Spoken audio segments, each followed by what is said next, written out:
Welcome to Maine Public News Connect, original news stories from Maine Public Radio, airing weekly in Spanish, French, Portuguese, Somali, and English. I'm your host, Ari Snider. Today is Friday, May 24th, and here are the week's top stories. The city of Sanford in southern Maine has become an unlikely destination for asylum seekers over the last year. Last May, over 100 asylum seekers arrived in town in search of emergency shelter. Many had been turned away from shelters in Portland. Some of those families were able to stay in Sanford, and more have arrived in recent months. Most are from Angola, the Democratic Republic of the Congo, and Haiti. City officials say the increase in new arrivals has strained some city services, while nonprofit workers say the new residents are helping meet a demand for workers in the area.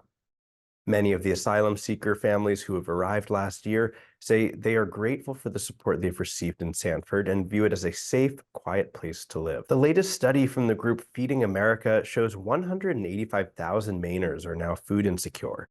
That includes 1 in 5 children. About 50% of working Mainers who are food insecure are not eligible for certain federal food assistance programs. Food banks in Maine say federal assistance needs to keep pace with inflation to help more vulnerable residents. Good Shepherd Food Bank, one of the largest in the state, is on track to deliver nearly 40 million meals by the end of June, a 19% increase over 2023. Leaders at the food bank say that increase in demand is unsustainable. A dozen communities in Maine are receiving a total of $33 million in federal EPA grants to assess and clean up contaminated sites. The sites include a wastewater treatment pond at a former paper mill in northern Maine and a former power plant in Westbrook. The goal of the grants is to transform polluted, abandoned sites into thriving community spaces. The grants were announced Monday and are funded under the Bipartisan Infrastructure Law of 2021. Roughly 40,000 pandemic relief payments issued to Maine residents are unclaimed, and state officials are urging residents to check if they missed out. The state first issued relief payments of $285 in 2021 to people who worked in the early days of the COVID pandemic. In 2022, the state issued $850 checks to eligible Mainers to help alleviate costs from pandemic-related inflation. And last year, eligible Mainers received $450 check to deal with high energy costs.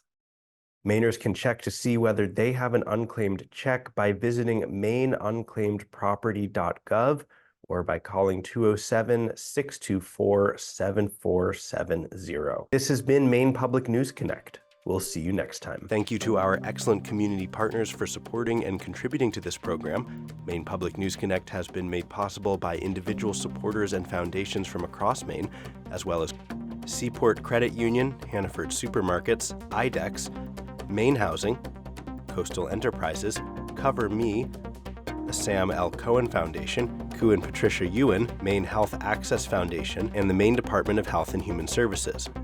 Maine Public News Connect is made possible by Koo and Patricia Yuen, committed to bridging cultural differences in our communities. Juntos. Ensemble.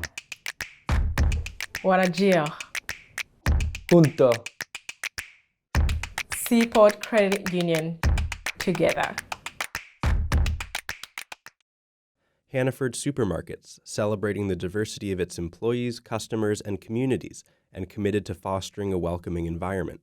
Together, they're greater than groceries. Learn more at hannaford.com. At MaineHousing, we know an affordable home is key.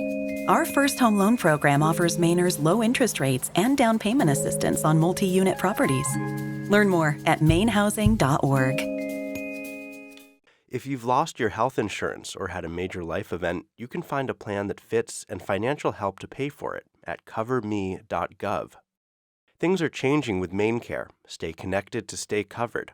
Update your information today at mymaineconnection.gov.